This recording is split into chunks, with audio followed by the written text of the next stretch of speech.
Hello guys, আজকে আপনাদের জন্য নিয়ে আসলাম আর একটা নতুন ব্লগ। আর এই ব্লগে থাকছে শীতের ভিতরে, কনকনে শীতের ভিতরে ডিম সেদ্ধ করা, এবং ডিমটাও হচ্ছে ইন্টারেস্টিং একটা ডিম, কিউট কিউট কোয়েলের ডিম। তো কোয়েলের ডিম আজকে আমরা সেদ্ধ করতে যাচ্ছি। তো কোয়েলের ডিম সেদ্ধ করার জন্য প্রথমে আমরা ফ্রিজের মধ্যে থেকে কোয়েলের ডিমগুলো নিলাম। প্রথমে ডিমগুলো বাটিতে তুলতেছি, তোলার পরে আমরা সেদ্ধ করার জন্য সবকিছু করব। তো আজকে এই ভিডিওটাই আপনাদেরকে দেখাবো। তো চলেন ভিডিওর সাথে থাকেন। সাবস্ক্রাইব না করলে এখনো চ্যানেলটি সাবস্ক্রাইব করে দিবেন।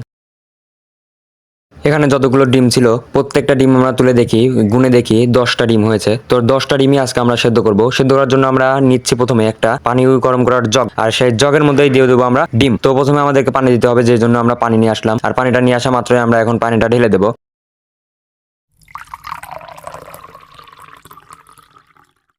এখন আমরা সব ডিমগুলো জগের মধ্যে দিয়ে দেবো।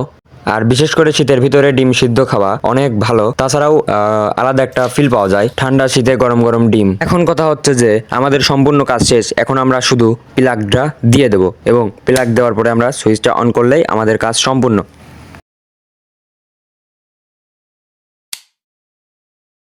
তো এখন এমন একটা সময় চলে এলো যে আমরা এখন বসে ওয়েট করা ছাড়া, জাস্ট ওয়েট করা ছাড়া, গাইস সত্যি বলতে জাস্ট ওয়েট করা ছাড়া আমরা কিছুই পাচ্ছিলাম না। তো আমরা অনেক ওয়েট করার পর লাস্টে আমরা দেখতেছি যে অনেক গরম হয়ে গেছে পানিটা, যার কারণে পানিটা ফুটতেছিল আর বলক উঠতেছিল, যার কারণে আমরা ডিমটা নামানোর পরে দেখি যে ডিমগুলো সেদ্ধ হয়ে গেছে। তো এখন আপনাদেরকে ডিমগুলো ছুলে ছুলে দেখাবো।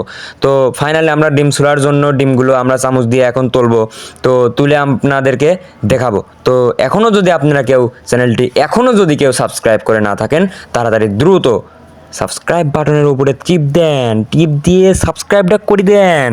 তো ফাইনালি দেখতে দেখতে আমরা ডিমগুলো তোলা হয়ে গেল আমাদের। তো এখন আমরা ডিমগুলো তোলার পরে ডিমগুলো আমরা ছুলতে থাকবো। তো ফাইনালি আমরা ছোলা শুরু করে দিলাম। তো ছোলার জন্য প্রথমে আমরা একটা ডিম তুলে নিলাম, তারপরে আমরা ডিমটাকে যেভাবে ছোলা হয় সাধারণত আপনারা বা আমি যেভাবে ছুলি, তো আপনাদের দেখানোর জন্য আমি ভালো করে ছুলতে পারছিলাম না। তো ক্যামেরাটা একটু বন্ধ করে আমি তাড়াতাড়ি করে ছুলে নিলাম। দ্যাটস ওয়াই এত ভালোভাবে আপনারা ডিমগুলো ছোলা দেখতে পারতেছেন। তাছাড়া আমি হয়তো দেখাতে গেলে করতে পারতাম না। তো আজকের ভিডিওটা এই পর্যন্ত, আমরা লাস্টে চলে এসেছি। ভিডিওটা ভালো লাগলে সাবস্ক্রাইব করে বন্ধুর মতো পাশে থাকবেন। ধন্যবাদ।